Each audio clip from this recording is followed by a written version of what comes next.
Dr. Daniel Reed had spent 3 months on Vel'kari Prime as part of Earth's cultural exchange program, working directly with Queen Lyra on developing mutual understanding between their species. The experience had been transformative, challenging, enlightening, occasionally frustrating, but ultimately deeply meaningful.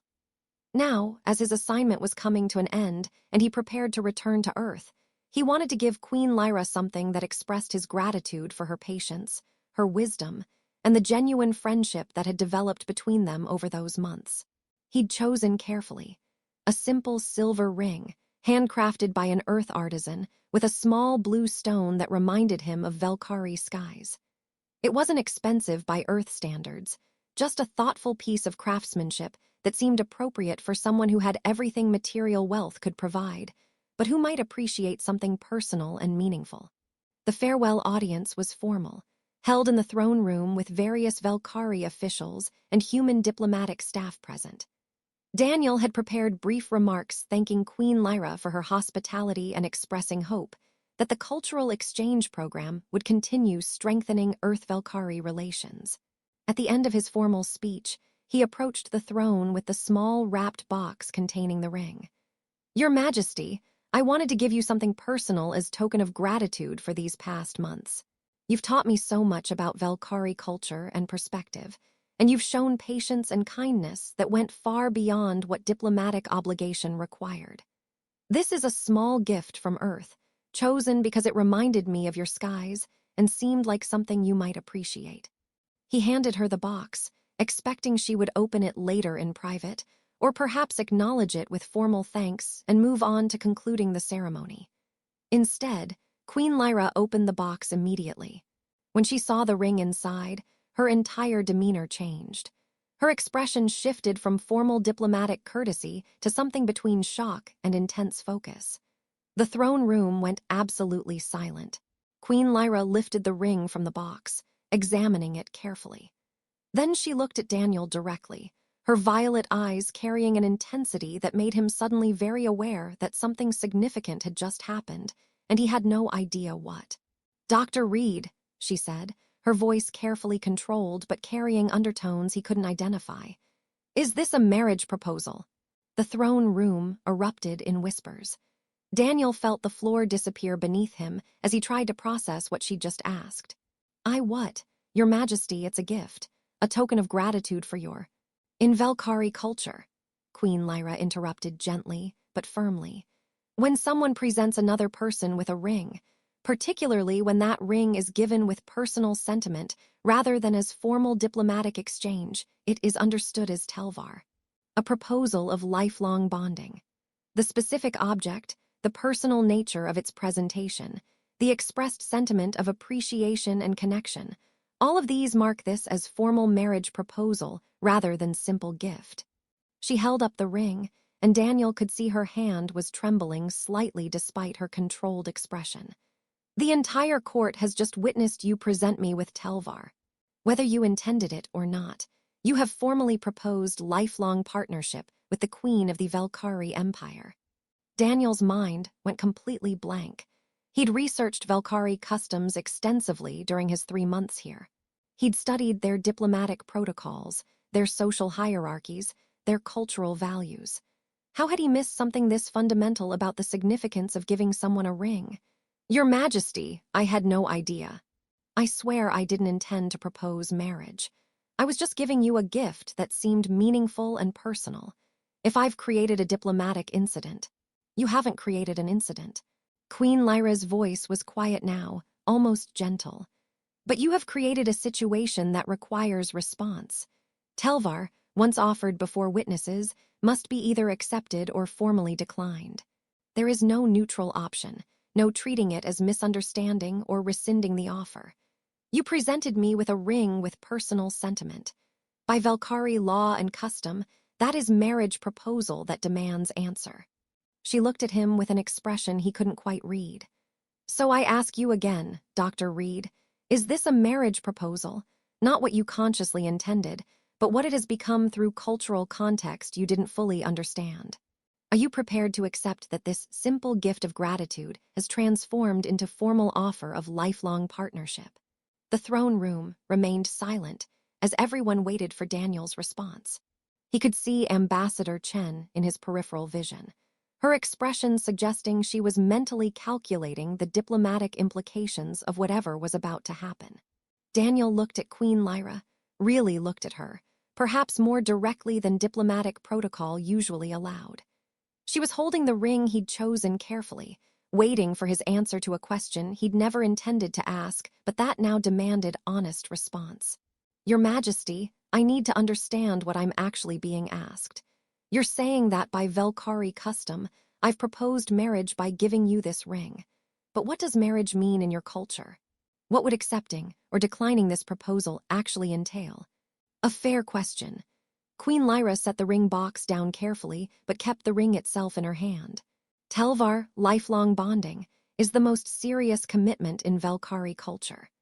It signifies that two people choose to build shared life together, to be partners in all things, to place each other's well-being on equal level with their own interests.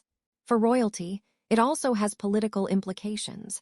A consort to the queen would have significant status and influence.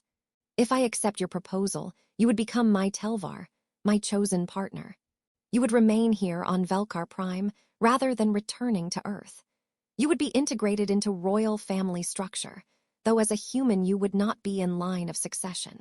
You would be expected to support me in my role as queen while also maintaining your own identity and interests. It would be genuine partnership, not subordination. If I decline your proposal, you would return to Earth as planned. The cultural exchange would be considered successful, and this incident would be treated as unfortunate misunderstanding. There would be no formal consequences beyond the awkwardness of the moment. She paused, and her expression shifted to something more vulnerable. But there is a third consideration beyond formal acceptance or decline. The question of whether your proposal was sincere, whether, even if you didn't understand the cultural significance, the sentiment behind the gift was genuine. Because Tel'var offered with genuine caring, even if offered in ignorance of cultural meaning, is still valid and significant. So before I answer whether I accept or decline, I need to know, was the sentiment genuine? When you chose this ring, when you spoke of gratitude and appreciation and meaningful connection, were those real feelings? Or were they diplomatic performance meant to conclude your assignment on positive note? Daniel thought about the past 3 months, about the conversations he'd had with Queen Lyra that went far beyond formal cultural exchange, about the way she'd shared not just information about Vel'kari culture, but genuine perspectives on leadership, on isolation that came with power, on the challenges of being seen always as a title rather than as a person, about the friendship that had developed despite, or perhaps because of, their very different positions and backgrounds, about the fact that he genuinely cared for her as a person, valued her intelligence and insight, appreciated her willingness to be vulnerable in private conversations, even as she maintained perfect composure in public. The sentiment was genuine, he said quietly. I chose the ring carefully because I wanted to give you something meaningful. The gratitude and appreciation I expressed were real. The connection I referenced actually exists, at least from my perspective. I didn't intend to propose marriage, but the feelings behind the gift were authentic, not diplomatic performance. Then you have offered genuine Tel'var, even if offered in cultural ignorance. Queen Lyra looked down at the ring, then back at him. And that makes my response more complicated because I cannot simply decline as diplomatic courtesy. I must decide whether I want to accept genuine offer of partnership from someone who gave it without calculating political advantage or understanding cultural significance. She stood, descending from the throne to stand directly before him, something she'd never done in formal court setting before. Dr. Reed, you accidentally proposed marriage to me by giving me a ring with genuine sentiment behind it. That accident has created moment of truth that requires honest answer from both of us. So I will ask you one more time, with full understanding of what is being asked. Knowing what Tel'var means in my culture, knowing what accepting would entail for your life, would you choose to propose? Not as accident, but as deliberate choice. Daniel looked at Queen Lyra, standing before him in the throne room with his ring still in her hand. asking him to transform accidental proposal into deliberate choice. His first instinct was to say no, to apologize for the cultural misunderstanding, to decline gracefully, to return to Earth as planned, and let this become an awkward story about diplomatic missteps rather than a life-altering decision. But looking at her, remembering the months they'd spent building genuine friendship, thinking about the conversations that had meant more to him than any formal cultural exchange could have, he found he couldn't give that easy answer. Your Majesty, Lyra, I need to be honest about something. These past 3 months, working with you, getting to know you beyond your role as queen, has been the most meaningful professional and personal experience of my life. The friendship we've built matters to me in ways that go beyond cultural exchange or diplomatic success. I didn't consciously intend to propose marriage when I gave you that ring, but maybe some part of me wanted to make a gesture that expressed how much you've come to mean to me, how much I value knowing you, how much I appreciate the vulnerability you've shown in private, how much I've come to care for you as a person rather than just respecting you as a queen. So if you're asking whether I would choose to propose, knowing what it means and what it would entail, I don't know. That's a massive decision that affects my entire life trajectory.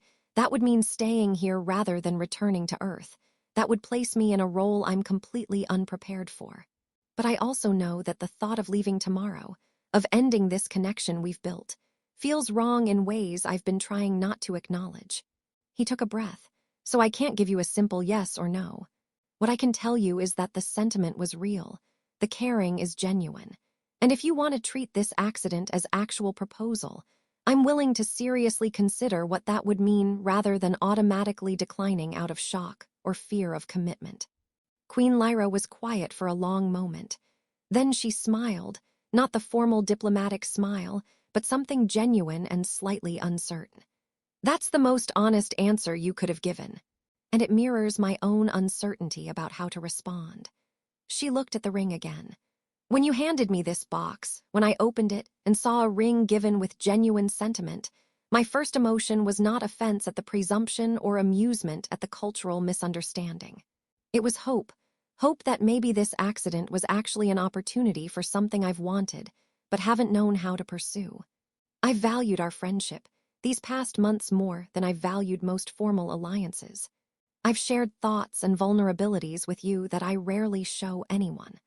I've looked forward to our conversations in ways that had nothing to do with cultural exchange objectives and everything to do with genuine enjoyment of your company and perspective.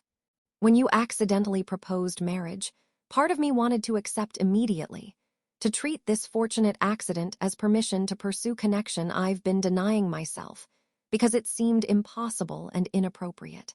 But I also recognize that accepting would fundamentally change your life in ways you didn't choose and might not want. She held out the ring, so I'm going to make a counter-proposal. Instead of accepting or declining Tel'var immediately, I'm going to invoke Kel'var, the consideration period. It allows both parties to seriously contemplate the proposal, to discuss what partnership would actually look like, to make informed decision rather than responding from immediate emotion or social pressure. Traditionally, Kel'var lasts 7 days. During that time, we would discuss openly what Tel'var between us would mean, for your life, for my role, for both of our futures. At the end, we both give final answer. I decide whether to accept your proposal, and you decide whether you want me to accept it. If we both agree, Tel'var proceeds. If either of us decides it's not right, the proposal is formally declined with no dishonor to either party. Does that seem reasonable? Taking time to transform accident into deliberate choice, rather than making life-altering decision in this moment. Daniel felt relief wash through him. Time to think, to process, to seriously consider what he'd accidentally proposed. That was exactly what he needed. Yes, that seems very reasonable, Your Majesty. Lyra, if we're going to seriously discuss the possibility of lifelong partnership, you should call me Lyra when we're having those discussions. Over the following 7 days of Kel'var, Daniel and Lyra had extensive private conversations about what Tel'var would actually mean. They discussed the practical implications, him staying on Vel'kari Prime, his role as royal consort, how he would maintain his identity and work while also supporting her as queen. They discussed the emotional dimensions, whether the friendship they'd built could develop into genuine romantic partnership, whether the caring they already shared could sustain lifelong commitment. In Vel'kari culture, Lyra explained during one conversation, Tel'var is not just romantic partnership. It's choosing someone to be your anchor, your counsel, your support through everything life brings. For a queen, it means choosing someone who sees you as a person rather than only seeing your crown, who can provide honest perspective rather than only courtier flattery, who values you for yourself rather than for political advantage you represent. You've already demonstrated those qualities through our friendship. You've treated me as Lyra rather than only as queen. You've offered honest observations about my decisions and perspectives rather than automatic agreement.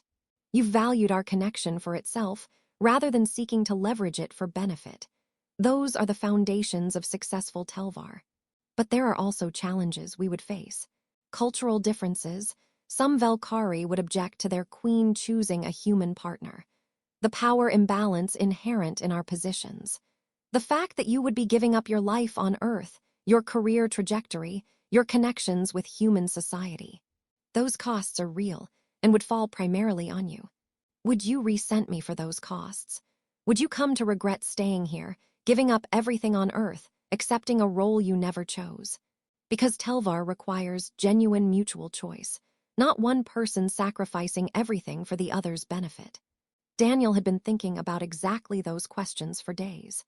I would be giving up my career trajectory on Earth, yes, but I would be gaining work here. Cultural exchange between our species will continue, and who better to facilitate that than someone who understands both cultures and who has direct access to Vel'kari leadership. My connections with human society would change, but wouldn't end. I'd still be human, still maintain relationships with Earth even while living here. As for the power imbalance and cultural objections, those are real challenges. But they exist in any relationship where partners come from different backgrounds. What matters is whether we're both committed to navigating those challenges rather than ignoring them. Would I resent you? I don't think so. Because I would be choosing this. Not accidentally through cultural misunderstanding, but deliberately after seriously considering what it would mean. That choice is mine to make, and if I make it, the consequences are mine to accept rather than yours to feel guilty about. During another conversation, they addressed the emotional dimensions more directly. Do you love me? Lyra asked bluntly. Not as friend, not as respected colleague, but romantically. Because Tel'var traditionally includes romantic partnership, alongside the practical and political dimensions. I don't know yet, Daniel answered honestly. I care for you deeply, I value you immensely.